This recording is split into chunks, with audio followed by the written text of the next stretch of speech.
Hi there, in this video I'm going to show you how to bind a quilt. So I am going to cut my strips at 2¼ inches. So that's 2¼ inches for my quilt binding. So I'm just going to start cutting away. Now I'm sure there is a way of measuring your quilt all the way around and working out exactly how much binding you need. However, I don't enjoy math and I'm very visual, so this is exactly how I do it. I literally take my quilt binding and I place it along the side of the quilt like so.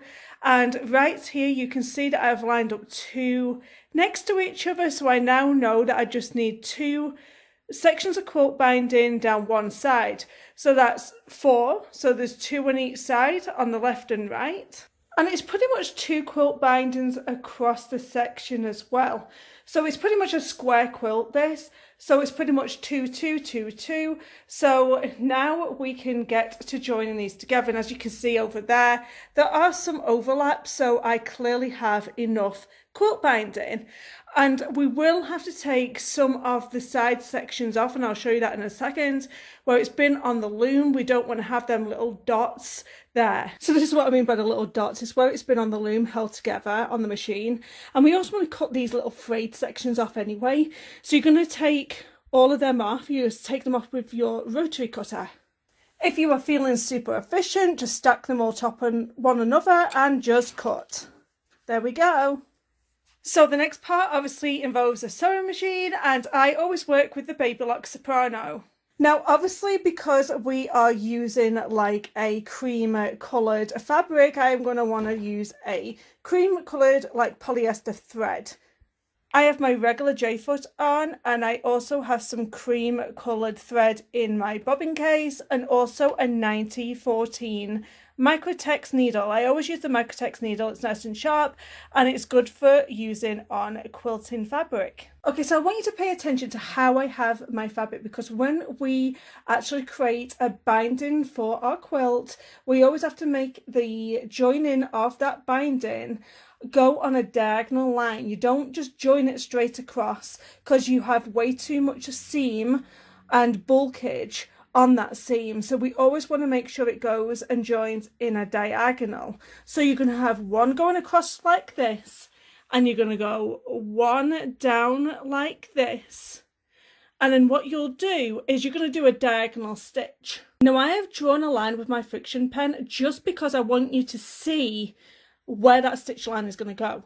So you're going to have this one piece going across, you're going to put this one at this end like this, and then you are going to stitch along from one corner all the way up, because once we have that stitch in place, it then gets folded back like so, and it'll create like this perfect line that goes across. So I want you to see the settings on my machine. I've not changed them. You can tell that they've not been changed because they're all greyed out. So this is just my regular stitch on stitch number 3, which I think is just a regular centre line straight stitch. And then we're just going to sew this into place. So here we go. You won't have this line because you didn't really need to do it. If you wanted to pin it in place, you can pin it into place, but I am quite confident you can take this over to your sewing machine and stitch this down. And then you will just open it up and you can press this into place if you want to. You can finger press or you can roll it. What you can do is just get rid of this bulk and just cut it off. Now I just want you to join all of your quilt bindings together just like we just did, every single one. The only thing that I want you to bear in mind, and you have to concentrate if you're still new to doing this, is that all of your seams are going to be on the one side, because otherwise you're going to turn it around and you're going to be like, oh, why is this seam on this side? That's because you didn't double check. So just make sure that all of your seams are on the same side. Now guys, I want you to get your iron out and turn it on, and where you see this seam here, so where you've got this big thick seam, we're going to turn it in to that seam. So we're just going to fold it in half, and yes, it is a bit of a laborious job, but on that whole strip that we've just done, we're going to press it down in half with the iron. So you're going to go all the way across that quilt binding and folding it in half. So basically you're going to have the raw seams on your binding on one side, and you're going to have that folded part on another side. So this is what we've got so far, and now we get to see how to bind a quilt. So you're going to grab one of your ends, and I always start at the middle of one of my sections, and you're going to want to leave a little bit. I don't know, let's measure. So I'm going to leave like 12 inches in length at one side. So this happens when we come to finishing the quilt binding. Now I'm going to get my wonder clips here and start clipping. Now you can bind a quilt from the front of the quilt, or you can bind it from the back of the quilt. It's all up to you, because basically what's going to happen here is I'm going to bind a quilt from the front. So what that will mean is I'm going to take my stitches and I'm going to do it from the front of the quilt, and then we basically fold this back and have it go into the back. And I'll show you how I finish off the back later on. Let's concentrate with how to bind the front of this quilt. So I'm going to take my wonder clips and I'm going to start clipping. And then when you get to a corner, this is what you're going to do. So you're going to have it going across like this, and then you're going to go up like so, like that. So you've got it all going up, and then you basically bend it back down, making sure that all of your raw edges are always facing out. And then I'm just going to clip. Now I'm not going to clip it all the way round, because I kind of like leave all of this quilt binding all loose as I'm doing it. So I just want to get it started all clipped. Now I'm going to take this over to the sewing machine and I'm going to sew the quilt binding into place.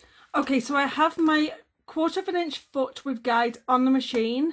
I have my rest of my quilt is all the way over to the left hand side, and the quilt binding is trailing on the floor to the right hand side of me. And then we're just going to start sewing the quilt binding into place. I have not changed anything about the stitches. We are just going to sew it down.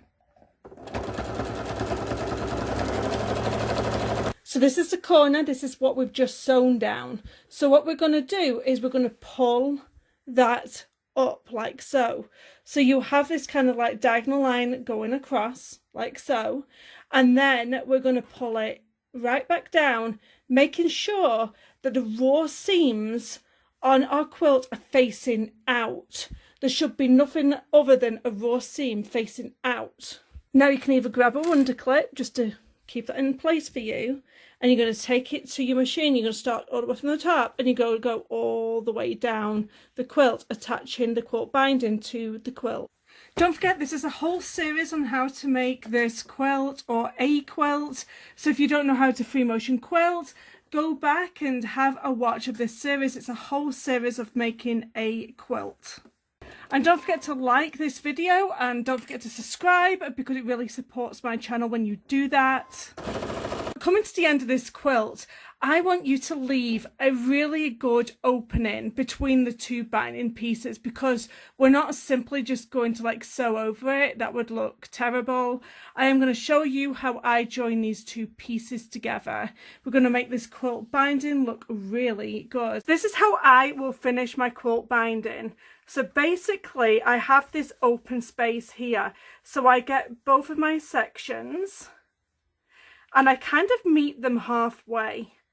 So I have this one here and I have this one here, and I kind of fold each of these loose sections back.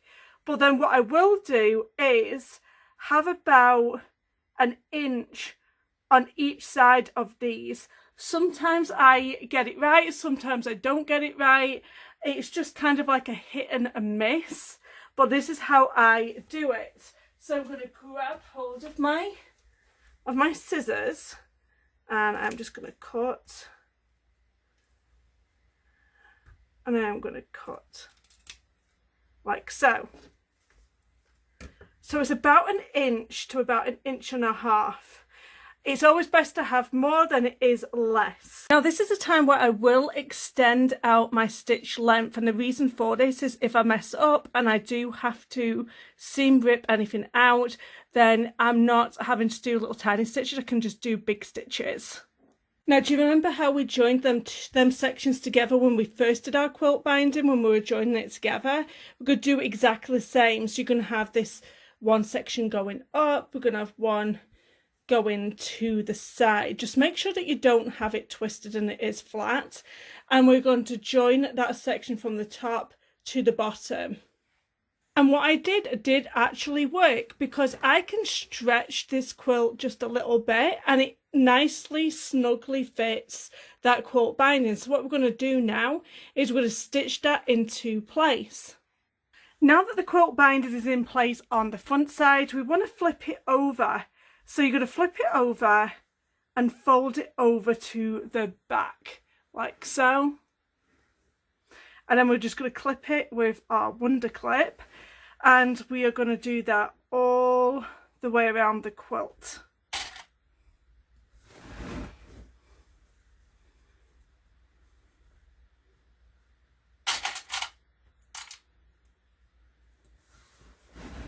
Then I'll show you what we do at the corners when I get to them. So when we get to a corner, don't worry, you are going to see bits of thread here and there. You're going to see that it's nicely created this corner for you. So all you have to do is pretty much just fold it over and just work with it. Don't work against it.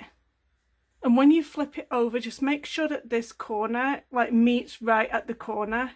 It just looks nicer like that.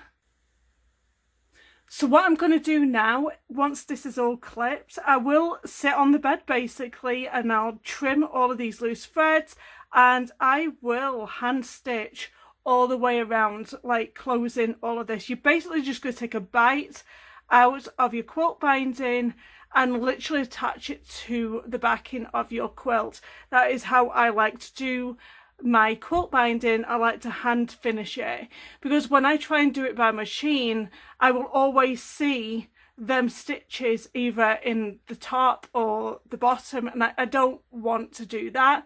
And the best way of doing it for me is actually by hand stitching this quilt binding down to my quilt. So if you don't know how to make a quilt, you want to go back and watch my very first video, because I take you through all of the steps. Make sure you like this video, don't forget to subscribe, and I will see you in the next video. Thank you very much for watching. Bye guys.